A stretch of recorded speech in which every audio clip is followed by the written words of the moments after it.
Right then, the day has come. It's physio time. Physio sat there doing his bits. This is a complex machine, gets your muscles going. You're going to learn a lot more about this as we go on. Tape over here, crucial to recovery. Gareth Bale introduced this to everyone, in my opinion. Needles. I'm not looking forward to these because I don't like needles, but hopefully there's going to be some good stuff going on there. And then we've got a skeleton, because every physio room needs a skeleton. Makes sense, no?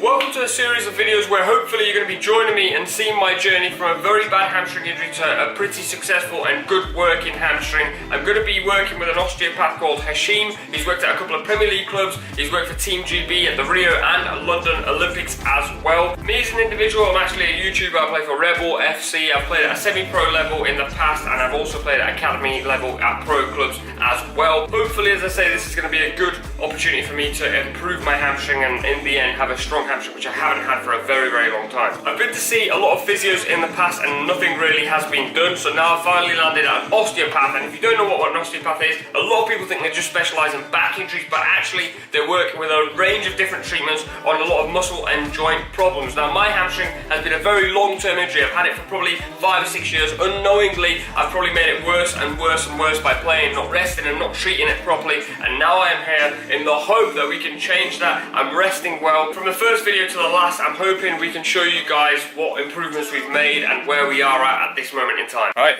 how can we help? Dodgy hamstring for an endless amount of time. Literally, can't even remember how long it's been, but I just know it's very, very painful. Yeah, which one? Right. And how long have you had it for? Probably like 6, 7 years maybe. Like since I was like 17, 18, maybe a little bit older.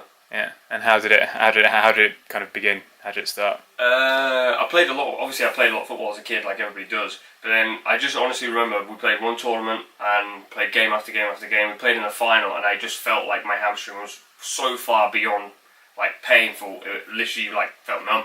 Yeah. And then I just remember having a shot at goal or something like that, and I just felt that my hamstring was off. But then I played a week after that, and a week after that, and just kept playing. Yeah. And then seeing a lot of physios, nothing's really been done. They're like, you've got a runner's issue when. If you see me play football, I don't run. So it's definitely not a runner's issue, and now it's come to this stage where it's just one of those things that's just constantly niggling and affects my like day-to-day life. So you said you've seen physios. What have they done in terms of treatment-wise or advice, rehab, etc.? Always get a resistant band, and I literally probably have 15 resistance bands in the house, but I just don't feel like they've ever done anything.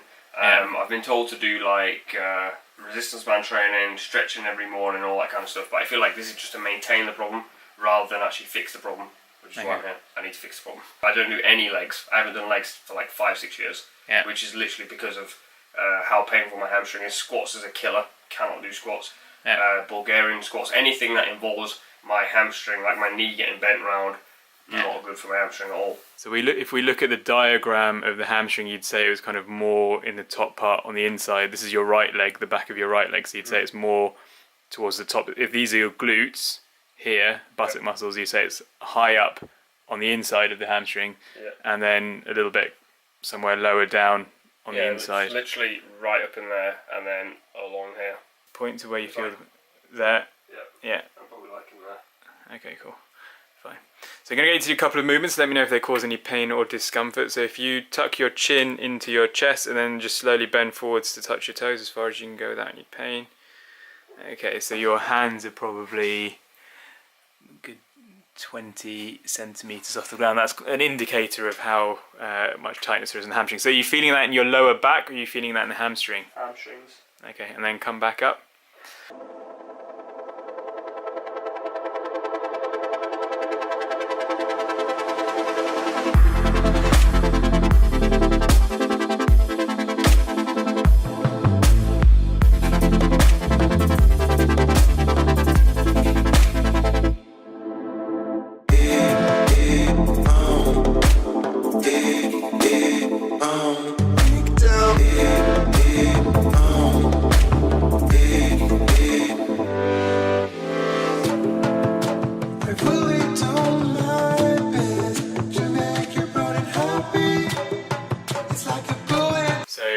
To do, just bend this knee up towards you and hold the leg there. Yep.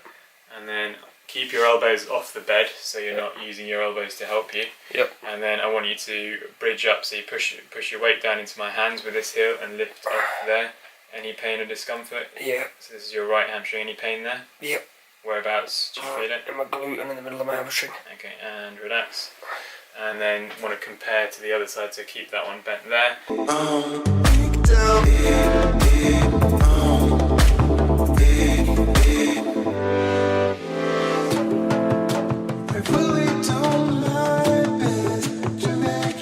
Okay, so just going to feel through the area. So bottom of the glutes here, hamstring insertion is up in here. There's a little bit of spasm there as I pressed into the area, but you'd say more through here. Yeah. And then let's just have a feel through the hamstring here. A little bit tight here.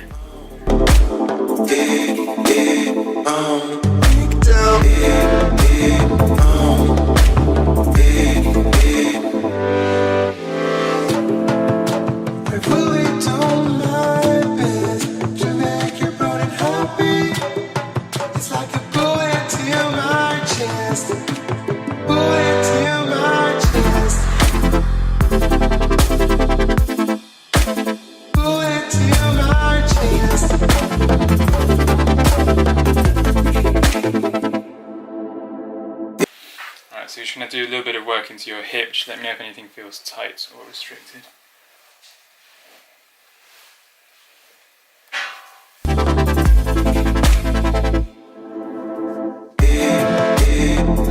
Like the outside of my hip area. Yeah. Okay, so in that case, if you turn onto your side, face that way, you're going to keep this knee on top of that knee, and all you're going to do is you're going to kick your leg out like that. Yep. And bring it back, and then at this kind of pace, just keep doing that. Okay. And plot twist. My elbow is going to go into here. And yeah, just keep doing that. A little bit slower, and make sure you extend the knee fully as you do it. Good.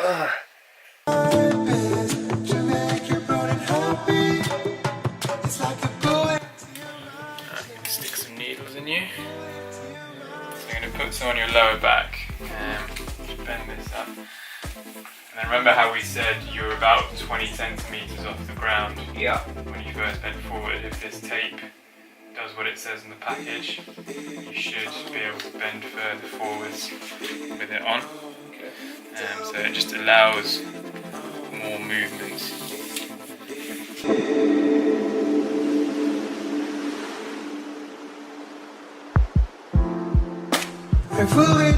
Alright, cool, stand up. Okay, so you can see the crinkles form in the tape. That shows that it's what it says it's doing is separating the layers, so the crinkles mean that the skin is being pulled away and the fascia layers are separating. So moment of truth now is to get you to bend forwards again, so towards touching your toes, so you can see that you're quite a lot closer to the ground. Probably maybe a good 3 or 4 centimeters better. So yeah, good stuff.